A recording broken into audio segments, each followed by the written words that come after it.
Pablo, this year Art Dubai is very special about digital art first.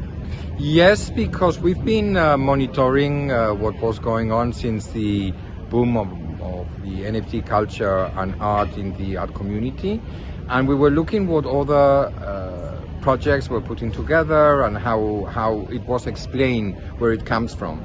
For us, it was extremely important to put something together that will discuss about from where NFTs come from. So the section goes about more than nothing digital, the history of digital art since the 1980s and how it has developed until our days. So you're going to find galleries that are coming from traditional outlets that now they're looking into digital production. You're going to have a gallery like Postmasters that was the first gallery ever to open in New York in the 1980s to work with artists exclusively in the digital spectrum. And then you're going to have also galleries that only exist in the metaverse. No? So the idea is that you have like an introduction to what it is. There's going to be talks, the Bybit talks that are going to be dealing and discussing about. But why is it important to have NFT in a real fair, not in a metaverse? Right, there we go, because that's the exciting thing. It's a bridge. It's like people like us that we don't know anything about it. We need to be introduced. I mean, and you need to be surrounded by something that in a way it's edited and it's already been in a way like pre-selected for you. Because if you enter into any one of these sites, it's never ending. It's endless. Yes. And it's very difficult for you to make the choices of what you think is best or it's not. So in a way, we are writing like a small guide for you to follow different steps. And I think that is very important to have it in the physical world, because that will allow physical collectors to buy the digital work and vice versa. People from the digital work being able to be invited to the physical world in a very friendly manner. And this year there are 7 African galleries, and we know that African art is kind of trendy.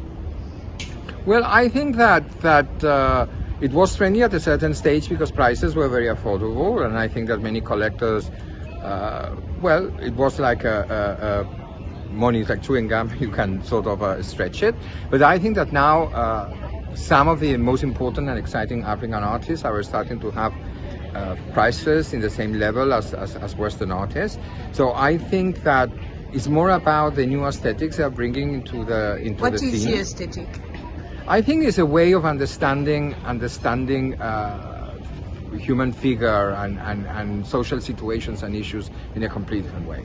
I think that the mindset is completely breaking with other traditions that are coming from other continents. No? And I think that is extremely exciting, the sense of form, color, and even politics. And the third thing is that you have a modern section. We do. What is it about? Well, the modern section is unique by itself because covers the Middle East, South Asia, and Africa. And as you know, modernism in these parts of the world started much later. So the section tries to support institutions by bringing light to artists and states that are not still run by many galleries or they are still unknown. So it's a section that really is helping to write history. It's a section that gives a lot of light and insights into these movements. But it's a selling section. It's a selling section, which is the big challenge, because many of these modernist artists were dismissed at the time. The families have states, but they have not really kept them in the way that it should, or they was not. So there's an entire art history to write. Yeah, there we go. And then we've been lucky this year. We've been we've been working with them in different projects in the past with Samantil, which are the new curators of the Hamburger Bahnhof, and they have curated the section. So it has an extremely tight museographical and historical approach. They're all artists, solo exhibitions. So there are 11 solo presentations, and every presentation has works up to 1980, which is also very exciting, no? And the last question is about what's going on in the world, the war. How is it in Dubai? Well, I think that Dubai is living a situation that is very uncommon for us, which we are placed in a geography of eternal conflict, no? I mean, Middle East is not easy, and relationships with other countries, politics, has refugees, I mean, a lot of situations that in a way are difficult. Dubai has been going over them for a long period of time. And this is the first time in many years that there's a conflict that is not affecting directly the region, no? That is not about us, and it's not about these countries. And it's very exciting to start to study which are the zoologies and the ideas behind this, and how people is approaching the conflict that for the first time is not happening in some kilometers around here. And there are Ukrainian and Russian in the hotels here. Yes, well, Dubai, it's also, among many other things, a holiday spot. It's very close to these countries. I mean, it's like 4 or 5 hours flight. So it's the closest sunny place for them to spend certain parts of the year.